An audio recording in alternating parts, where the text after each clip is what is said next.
And we are live today on another CEO Wisdom podcast with Margarita Womack. She has a PhD and MBA. She's founder and CEO at Maspanadas.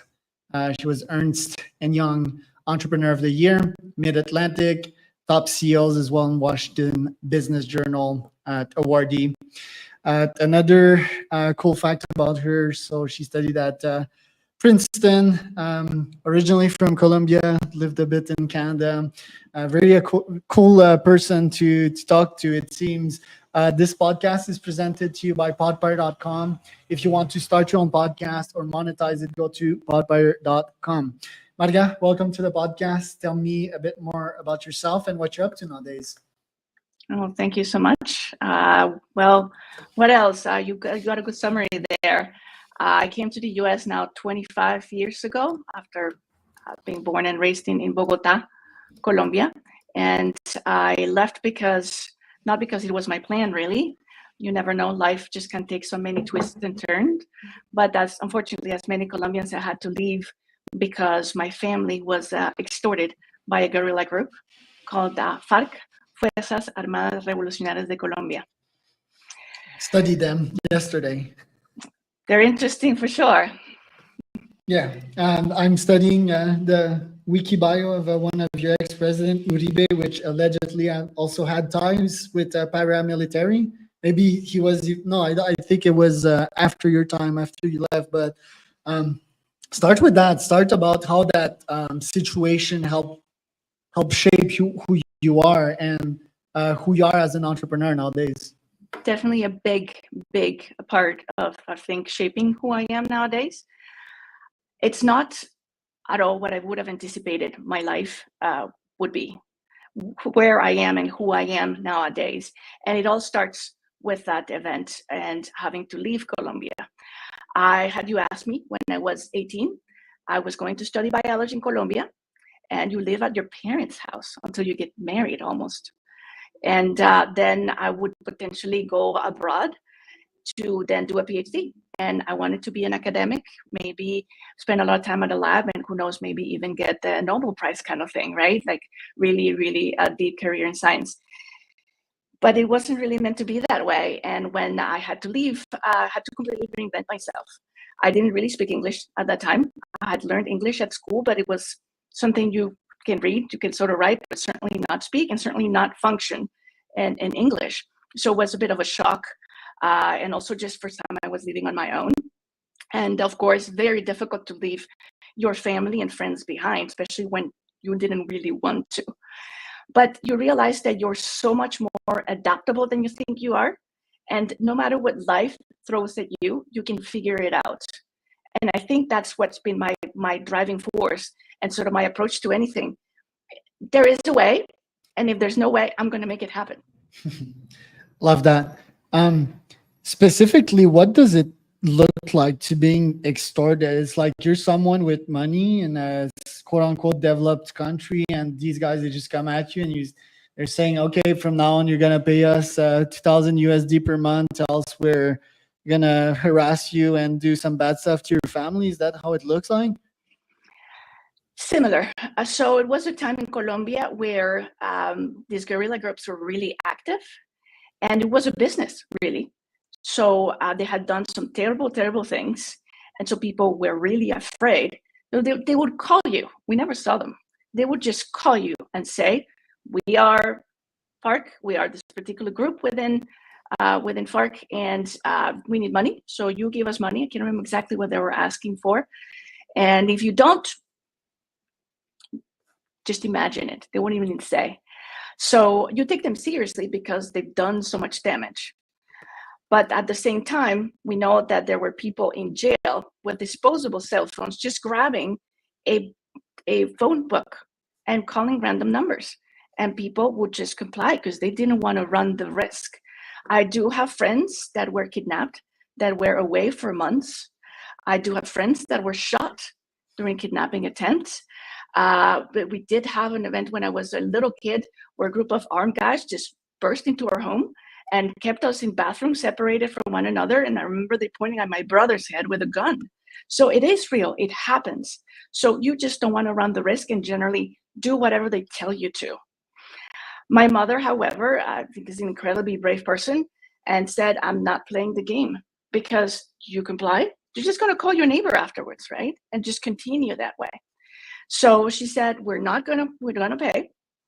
And as the threat started escalating, she considered my brother and I, at that point, right, 20 in college, you want to go out and party, your schedule's pretty set. So a very easy target that it would be maybe a chance for us to then transfer and study abroad. And so I ended up at Tulane University because of that. Did the situation change in Colombia, or is it still that way? So I'm fairly removed now, 20 plus years. So I hear what my family says. I go on a vacation, but a week or two, so I don't quite get the same gist. It's changed, I think. Evolved is not necessarily better, but it's better in some senses and worse in others. So Uribe, who just mentioned, worked out a treaty with FARC. So FARC technically doesn't exist, but we know they've already, some facets were not necessarily happy with the agreement. And the agreement didn't necessarily work for everybody. So many groups started getting back together and going back to their previous routine. But it's not the same as it used to be. There's not as many kidnappings, is my understanding, as much extortion. But then I hear there's a lot more common crime. So last time I was in Bogota, I was just in the street, and then my phone rang, pull out my phone, and my mother just laughed. I'm like, what are you thinking? You can take your phone out on the street. Oh, wow. My brother the other day, a couple months ago, it was a motorcycle, so he almost got assaulted. Motorcycle, go really fast and push and grab your stuff and just keep on going, right? So it's safer in some ways and not so safe in others. Yeah, it happened to me in Morocco. My assistant got her cell phone stolen out of her hand, so that's a common tactic there. What about the startup ecosystem in Colombia? We've seen gigantic startups such as Rappi emerge from there. Have you followed the entrepreneurial situation in there? Not so much, really. I've been so immersed in what's happening here, and there's a sense of nostalgia still. I mean, I now this is my home, this is my life, and I'm very happy with what it is now. But for the longest time, I always felt like I'd lost something, right? That it was sort of lost paradise in a way. It took me a long time to kind of get out of that thought pattern, but there's still sort of nostalgia. So I don't necessarily look too much into what's going on, like a sense of maybe I'm missing something. Yeah, and do you feel the Latam or Latino in U.S. entrepreneurs are thriving in U.S.? What's the situation there? Do most have small businesses, or are most getting into food types of businesses? Tell me a bit more about the ecosystem there. There's actually some very interesting statistics. There's a group called Latino Business Action Network, and it's a nonprofit associated with Stanford. And they do all this research on a yearly basis on the status of Latino entrepreneurship. And they produce this large document full of super amazing information. But it turns out Latinos are the group in the US that are starting companies at the fastest rate. And the problem is that most stay very small. So part of their program is how do we help Latino-owned businesses to scale up? So not many businesses make it above $1 million in sales a year. So that's where they're focusing. But yes, so many small businesses started and owned by Latinos. And I think it's a bit that sense of what I was mentioning before. There are so many immigrants, right? It's a recent wave to the US. And so everybody that went through that immigration already had to reinvent themselves once. You already had to deal with high risk. You already realized that things are going to be okay and you can try it out. So I think much more likely in general to be entrepreneurs. And tell me about the empanadas business. How did it started for you? Do you feel it's a scalable niche? Are there lots of competitors? Because you seem to have a healthy twist. Yes, empanadas are certainly becoming the new sort of go-to item, crossover item from Latin America. And this was more of a hunch 7 years ago when I started. And it was, by the way, absolutely just serendipity. I was not planning on starting a frozen empanada manufacturing company. By the way, sitting in my new office, we finally started production out of our new facility. We were before in the tinier space, half the size, and we built the line with popsicle sticks and duct tape. And it was all twisted and slow, and it was always hot, too hot or too cold. Now we have a whole facility that was made for us under our specifications, so much more efficient, and really a big moment for us here at Maspanadas. But there is good data now to back up that hunch I had 7 years ago. I actually started the company as a catering company, but realized that within the menu, empanadas were bestsellers, and there was a much bigger business opportunity in frozen foods. And I had no idea what I was getting into, to be honest. I had never been in the food industry, certainly never tried to really put together a business this size. I had done little things as certainly growing up. I've always had the entrepreneurship bug. Say I had a rabbitry at some point, so I was breeding rabbits as a 12-year-old. And once most of my friends had a pet rabbit, my business started struggling. Was a representative for Herbalife. Later down the road, as a 17-year-old, actually paid my way to the big World Conference in Orlando that year. So I've always kind of liked starting my own ventures. This was catering company, as I mentioned, and really was meant to be something very small to provide a job for a friend. It was meant to help a friend. She was going to be the chef for this catering company. Now, when we started looking more at the frozen foods space, hey, this is very exciting. This really, makes me feel good. It's that burn of the adrenaline, I guess, in a way. And also, you're putting something together that's tangible, right? And you see your product on shelf, and you get people, feedback from people, and you can also help people at the same time. So incredibly fulfilling. At that point, I ended up quitting my job. I was teaching and dedicating myself full time to this. Now, as I mentioned, also good data backing that this makes sense. Hispanic foods in general are, I think, the second largest growing category in the US. And empanadas now are their own subcategory within frozen foods. And we are the fastest growing empanada brand in the US. Very cool. Very nice story. I love the grind and the hustle. Did you get that from your father that was a restaurant owner? I think in a way, yes. My father is a big entrepreneur, very big ideas, not necessarily the best execution. But then I get a little bit, not as much as I wish I did get from my mother. The more, let's make it happen, let's be organized. How do we get there? I'm more the dreamer, and so I've been working on assembling a team that then helps make it happen. I actually was diagnosed recently with attention deficit disorder, which makes a lot of sense. Just always absolutely hyper. And yeah, I'm very good at big ideas. And now I have the team to make it happen. Love it. I'm curious, yes, because we always had hot pockets growing up, but never like healthy kind of empanadas, which I think I discovered first time. Yeah, probably here in Oaxaca, Mexico, but definitely in Punta del Este, Uruguay, where I spent some time. There was a guy screaming empanadas in the street with his tray full of empanadas, and yeah, it was funny. They're delicious for people that haven't tried them out, but how do you do your R&D? Because now you have a pizza brand, which makes a lot of sense from an economical perspective. It's what the consumer knows, sort of. So how do you make your market research and your R&D happen?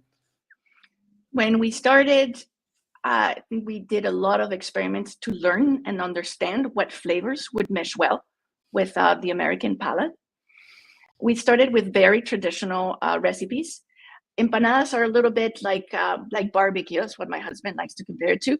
Anyone in the US, if you tell them barbecue, they're going to have an idea in their head, but we might be talking about slightly different things, right? There's Tennessee version, right? There's South Carolina that has their own style, right? You have Texas, and then you might have Australians too, right? That have Barbie. It's a completely different idea, right? So empanadas are that way. So if you ask someone from Latin America, they're likely to have a completely different concept. So Colombians, we make it with corn, and the traditional filling is potato and meat. You have Argentinians that have, so more traditional is a ground beef, and it has olives, and it has egg, and it has raisins. Salteñas in Bolivia are a sweeter dough and more like a soupy version of it, right? So, well, how do you start? Then do you pick a specific style, or what makes sense? So, as far as passion for empanadas and empanadas being a core of a cuisine, Argentinians are the masters for sure. So we started with Argentinian empanadas, and it's something that already existed to a certain degree in the US. So with dough, and we started with a traditional filling and started adjusting it. Okay, take out the olives, take out the raisins, take out the egg. My husband is a foodie, really likes cooking. And so we use his help to also modify those recipes. That's also why we came to doing it small, because they're more versatile. So you have a big one, you can only generally take a meal, right? The little one, you eat the bag, you got a meal. But you can also heat up just a few and it's a snack, right? And they also are faster to prepare. So size, type of fillings, we sell the most chicken and beef, by the way. But pizza seemed like a logical one because pizza is so popular in the US. And it sounds very attractive, but we haven't had as much traction as we thought we would with it. So people say immediately, "Ooh, yes, I want to try pizza." But when it's time to buy it, they don't purchase it. And I have a couple hypotheses that I'm working on. Well, you have many more options that are pizza pocket-like things. So you would say Amy's Pizza Pockets, right? In a healthy kind of version. The typical one would be Totino's. So when you're comparing like an empanada pizza, like it's not really what's supposed to be an empanada. Pizza is kind of cool, but if I want a small bite pizza thing, you have these other options that you're probably more familiar with. So maybe not such a great one in the end. Yeah, makes all sort of sense. Aren't most of your clients Latinos in the US or No, no? no, Oh, our core customer is not Latino, even okay. though Latinos are a large proportion nowadays of the market in the US. Maybe it's certainly more the descendants of like Latinx. But if you are the first generation immigrant, you have a nostalgic idea of the empanada because it is, as you mentioned with your example, it's street food. It's something you grew up with. It's something you would buy at the corner hot. And so it's not what you're going to encounter here. It's certainly not buying frozen empanadas at the grocery store. But if you learn through it through your family history, you're much more inclined to do so. But our core consumer, it's mainstream, and it's more women, mothers, about 25 to 45. They're professionals, urban, and they're juggling double careers at home, right? While they're trying to manage the kids, but they don't want to spend the time going to the grocery store, planning the menu, doing the shopping, etc. So easy, healthy empanadas. Throw them in the air fryer, and you're good to go. And you can feel good about eating them and feeding them to your family. Air fryers. I have one of those. I never use it. Oddly enough, I'll tell my wife and tell me when you're in Mexico also, so I can order a bunch. Give me some stats here because I see 150 calories per empanada, 6 grams of proteins. How much empanadas per bag? So it's 8, and that's for a serving. So it's about 3-4 empanadas in a serving. Okay, interesting. And okay, the average customers, do they buy more than one bag, or do they go like they try one bag at first and then they go to the others? I believe so. So we haven't had the opportunity to do hardcore market research. The information we have is often proxy, so for interactions we have on social media, and also when we have demos or have a chance to then talk directly to someone that is buying our product. So yes, you just buy the one bag. You don't have a lot of freezer space anyways, right? But then you realize like, oh, these are great. And so you start purchasing more bags at a time because it's actually pretty fast to eat a bag. So say I keep at home because my kids eat them all the time, 3-4 bags at a time. And I've noticed people that have picked them up as part of the routine keep, similar amount of bags, practically like one a day. All right. Let me know about your channels. Do you sell to restaurants yet? And when will you go e-commerce, like fully direct to consumer? So we do sell through 3 different channels. Our own brand, Maspanadas, that you would find at grocery stores nationwide. So we just launched Whole Foods Global.